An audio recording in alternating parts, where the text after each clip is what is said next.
कहता है यदि बहुपद a square plus 9x² plus 13x plus 6a का एक शून्यक दूसरे का व्युत्क्रम है, दूसरे का उल्टा है एक शून्यक, तो a का मान ज्ञात करें।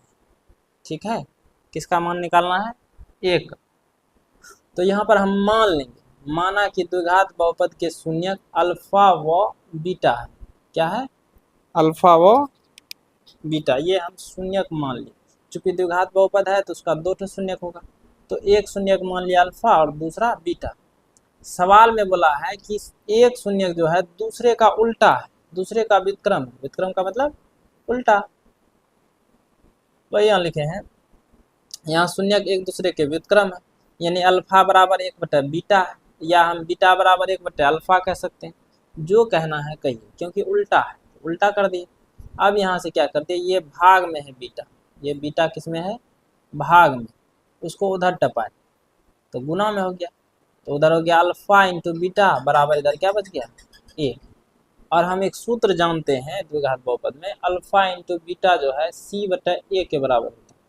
लेकिन यहाँ पर ए सवाल में स्मॉल में दिया गया है, देखिए यहाँ पर ए हमारा स्मॉल में, इसीलिए हम यहाँ पर इस ए को बड़ी ए मान लिए हैं और इस सी को भी बड़ी सी मान लिए। तो या हम कह सकते हैं अल्फा इंटू बीटा यानी c/a, जो कि 1 के बराबर होगा। अब द्विघात बहुपद से ए बी सी का मान निकाल लेते हैं। द्विघात बहुपद हमारा क्या है? a² plus 9x² plus 13x plus 6a। वही यहाँ पर लिखे हैं द्विघात बहुपद a² plus 9x² plus 13x plus 6a में a किसके बराबर है? a होता है x² का गुणांक, तो x² में a² प्लस 9 से गुना हुआ है, तो a हो गया a² प्लस 9।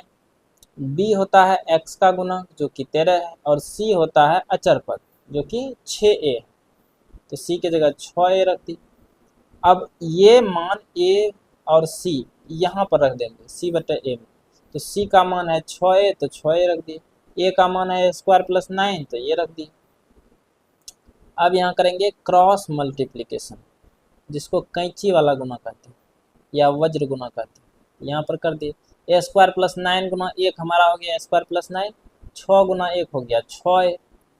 अब यहाँ पर ये जो है इसको इधर टपा लेते हैं, तो यहाँ पर 6a को 6a प्लस 0 लिख सकते हैं, इससे कोई तकलीफ तो किसी को नहीं होगा। यहाँ पर ये प्लस में है, इधर टपा दिए माइनस में हो गया, इधर बच गया 0। तो a² प्लस 9 माइनस 6a बराबर 0। अब इसको थोड़ा अरेंज कर लेते हैं, तो a² माइनस 6a को पहले लिखे, फिर 9 को बाद में लिखे, अरेंज कर दिए। द्विघात बहुपद का जो मानक रूप होता है x² plus bx plus c के पदों में, इस रूप में इसको हम अरेंज कर दिए। अब यहाँ से बचा है हमारा सिर्फ गुणनखंड। गुणनखंड कैसे करेंगे? तो a हमारा यहाँ पर 1 है, b हमारा है -6, c है 9, इसमें से निकाल। ठीक है, a और c का गुणा करते हैं, a हमारा 1 है, c है 9, 9 हो जाएगा। b है -6, तो -6 को ऐसे दो संख्याओं में तोड़ना है जो कि जोड़ने घटाने पर -6 होना चाहिए और गुणा करने पर 9 होना चाहिए। तो ये टूटेगा -3 -3 -3 -6 हुआ, और -3 गुना -3 प्लस का 9 हो जाएगा। तो इस प्रकार से हम इसका गुणनखंड कर देंगे। तो यहाँ पर लिखे हैं a² -3a प्लस 9 बराबर 0। अब देखिए दोनों में a कॉमन है, दोनों में a कॉमन है तो a कॉमन ले ली। यहाँ पर एक ठो a बचा और यहाँ पर बचा 3, तो a -3। अब इन दोनों में क्या कॉमन है? इन दोनों में -3 कॉमन है, -3 जैसे लिए यहाँ पर बच गया a। अब यहाँ देंगे माइनस का चिन्ह, तब ये माइनस गुना माइनस हमारा ये बन जाएगा प्लस। ठीक है, तो यहाँ पर फिर a -3 बच गया ना, बराबर 0। अब दोनों में हमारा a -3 कॉमन है, तो a -3 को एक बॉक्स में, इस a -3 को एक बॉक्स में बंद कर दिया। अब दोनों को बारी बारी से शून्य के बराबर रख करके हल कर दी, जिससे कि a का मान हमारा क्या आ गया? 3।